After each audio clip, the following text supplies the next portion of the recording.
this. Now listen to what I gotta say. Sarah. It's trying to rape me!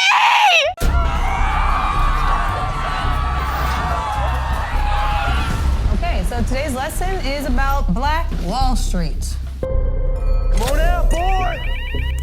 Okay, class. Let's exit in orderly fashion. Come on.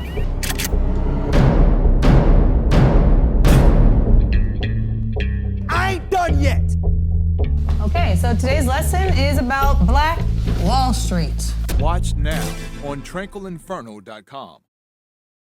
tranquilinferno.com. The link for that is in the description box right now. Promo code Viral10. Click Viral10 into the promo code and get your 10% off. Do it now, I implore it. Dope movie, dope film, dope director.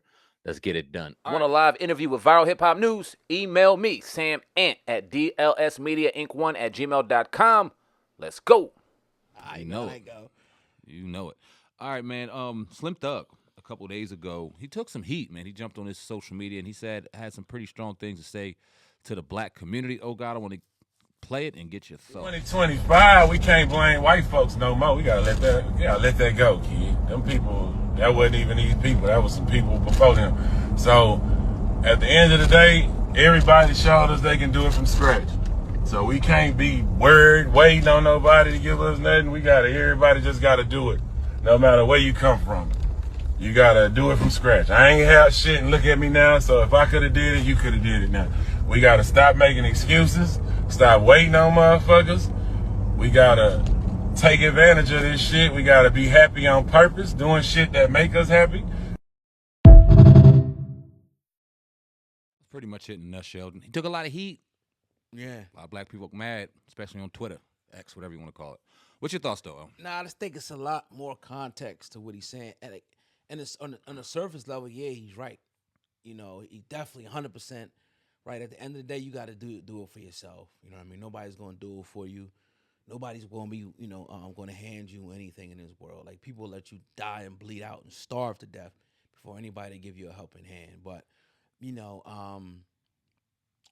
you made it out, but it's a whole group of people that don't make it out, right? And I think we have to be real and not let it cripple us, the history, but let it fuel us and learn from exactly what happened. So, there's excuses and there's reasons. Mm-hmm.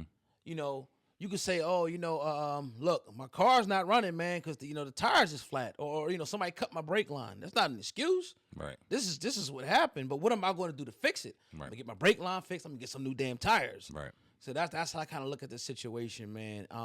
There are sector though of black people that are like that, like what he's saying, that everything is white, this, everything is that.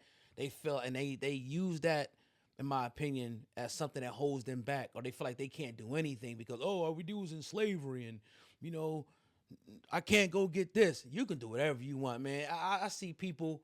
I was sitting down yesterday, dudes picking up trash cans and cleaning trash cans. There's so many ways to get it in this country. People coming from other countries because you could do anything you want to do. You want to go pick up spitballs. You want to clean windows. You want to go clean toilets. You want to clean office buildings. You want to go mow some lawns.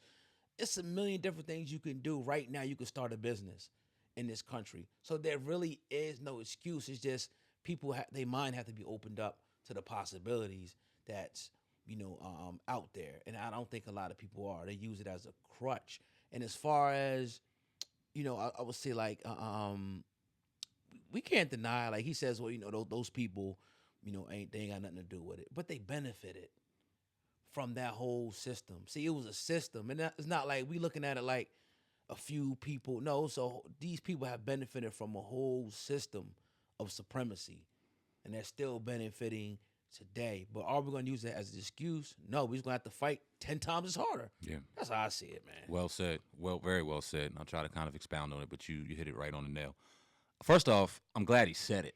I'm glad he said it because we didn't listen to the whole thing, so we don't know what kind of context he provided, but he opened the door for people to give context, like us and other people, to give a certain level of context to what he was saying. And I've lived by this mindset since I was an adult. Like, I'm not going to sit back and blame somebody or point a finger or anything like that or allow somebody to stop me from doing anything I want to do. but still having a keen understanding of what happened to us prior, what's currently happening, and how we're looked at in this country. And you can go no further to see how celebrities are destroyed in the black community based off of hearsay, this or that. You still see Right. a certain level of you have to stay in your place, nigga, type shit still going on out here. That being said, and this is crazy. Oh, and I didn't talk to you about this, but this conversation made me think of it. Walk my dog every day. We take the same route, and every day I walk by Raymond's house, right? Okay. And I looked at an old truck that Raymond had, and it said Raymond's Landscaping and Trash Pickup, and it was old. This truck was probably from like the 70s. I'm like, damn, he was one of the first black people to have business out here where we live. Like, it's a fact. It's a piece of history right here. And then you look in the back, and I'm like, and I asked him, I'm like, yo, Mr. Raymond, how did you grab trash and stuff? Yeah, he's still alive, dog. God. Bro, the same truck that he used to drive and pick up trash, it shit still fucking runs. Wow. I tell my kids, yo, I went through 3 cars. How the hell he still got this piece of shit running on this and still runs and picks up trash every Friday? Wow. Still does it. And I asked him, I was like, well, how did you, like, when you were growing up, or when you started it, did you take the trash to the dump? How did you do it? He said, I created a landfill, had, like, things, and I had it in the back of my house. So if you remember the back of his crib, he had a landfill, too. This is in the 60s and the 70s. This black man went out here in the country and created his own business, did his own thing, and it's still going to this day. So I say all that to say, man, like, when you don't want something to stop you, and our grandfather was the same way. If you don't want something to stop you, nothing can stop you. Now, Did he come across a bunch of bullshit? I'm sure he did. When he went to town hall to try to get licenses, did he deal with nonsense? I'm sure he did. Yep. But he didn't allow it to stop him. And like you said, there's a sector of people that wake up in the morning and go, oh, how am I going to blame white people for my shit today? Like, and they prey on that, and they pawn on that, and there's a level of black people that they know they could be manipulated by that, and they use it for their own monetary value, which is wrong. So like I said, I'm glad he said it. I'm glad he put it out there for us to give context. I'm glad he put it out there to see who's complaining about it, because those who's complaining are typically the ones waking up seeing how they could blame white people every day. So I'm glad he said it.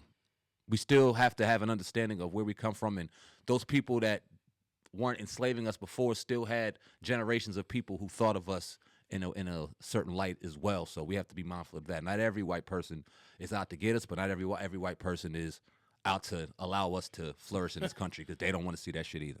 Yeah, and it's like when you got if you got power, you're not going to relinquish that. Nope. But see, the power is in the unity. Oh, That's where the power is at. It's in unity. You've seen East Indians come over here, for the last 50, 60 years, and now they are one of the richest demographics right now because they unify, they do business with each other.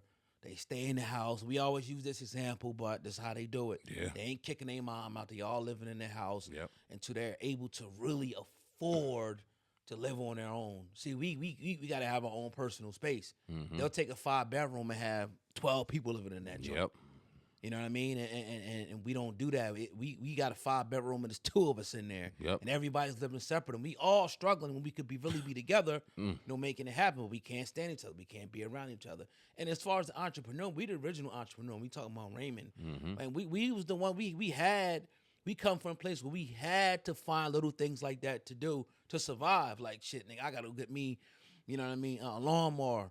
It's a whole bunch of houses out here that the grass got to be cut. Yep. These lazy people ain't cutting their grass. I'm gonna be a lawnmower, go knock on it.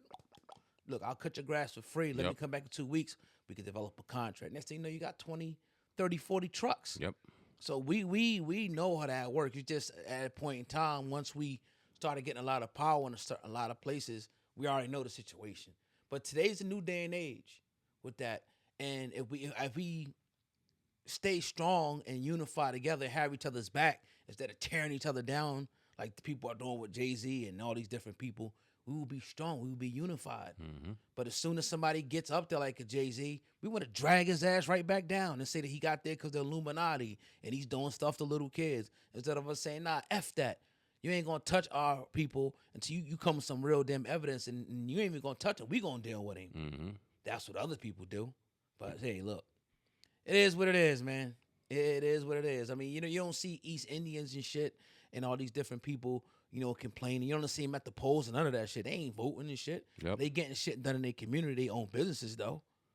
I bring up this example we brought it up years ago. I'm going to bring it up again. Our Salvadorian community, how they came into Pleasantville. And if y'all from around here, y'all know. Right. Pleasantville was predominantly black at one point. And then these little Salvadorian motherfuckers came through. And what they do, they went and bought one big-ass house together. They live there. Then they bring another family member over. Then they bring another family. And they group there. And the women will cook, and the men will be out here making cars. And then you got one person doing daycare and all this shit. They'll build. Eventually, they bought the house next door, and then they bought this. Now they got restaurants, grocery stores, hospitals. Like, what the fuck happened in 10 years? These group of people came through here, and we know, and this is the tough part, because we know the tough conversation that happens with immigrants in this country and how people are over flooded and how jobs are being taken away, which is very true. But there's other ones that come over here with the mindset and the work ethic to go, no, you know what? We're going to put our egos aside. We're going to live together. We're going to build together. Yeah. And in 10 years, we're going to have something sustainable that we can call our own. We've never done that. Never. I mean, I don't want to say we've never done it. We haven't done it in a very, very, very long time. I'm talking about 5 decades. Since we really took ourselves and our mindset to go, we're going to establish for our own and build for our own. Yes, I know they took it away. I know they burned it. I know they bombed it. I've heard all the stories about Tulsa and Philly and all these places that are very real. Let them try to do that shit now. They ain't got to. We doing it for them. So, yeah, it's sad. And I think, a place where this could really start to be the incubators like a church. Because they got so many of our people that go there, especially our women that go there, but they don't use it for that. See, the church, to me, it's turned into like a fraternity. Like, they are screaming and hollering at each other about how good Jesus is, but they ain't going out and helping and doing nothing with nobody else. It's like, you in this church, you know what I mean? We trying to get you right, instead of them being out in the street and going to the masses and really trying to help. And then another part is all the money that they bringing in, tax-free. What the hell are they doing with that money? Yeah, now, some of them do their thing, but not enough of them. Yeah. All these churches every freaking where. They not even unified. Yeah. The church, they doing their own thing. One pastor got a Bentley, one got a Rolls Royce. They don't mess with each other. So, even like the mosque, but it's a whole nother thing, man. Religion shit, in my opinion, is nothing but division at the end of the day. It's been so many lines of division that have been, drawn in the sand for us that it seems like it's almost an impossible feat. You know what I mean? For us to really, do that unification. And I ain't saying we got to be all agree with the same things, but it's like we have to have more love for each other. That's all. Yeah, and move on the same accord. We ain't always got to agree, but we can move the same way for the same common goal. Right. You know what I'm saying? But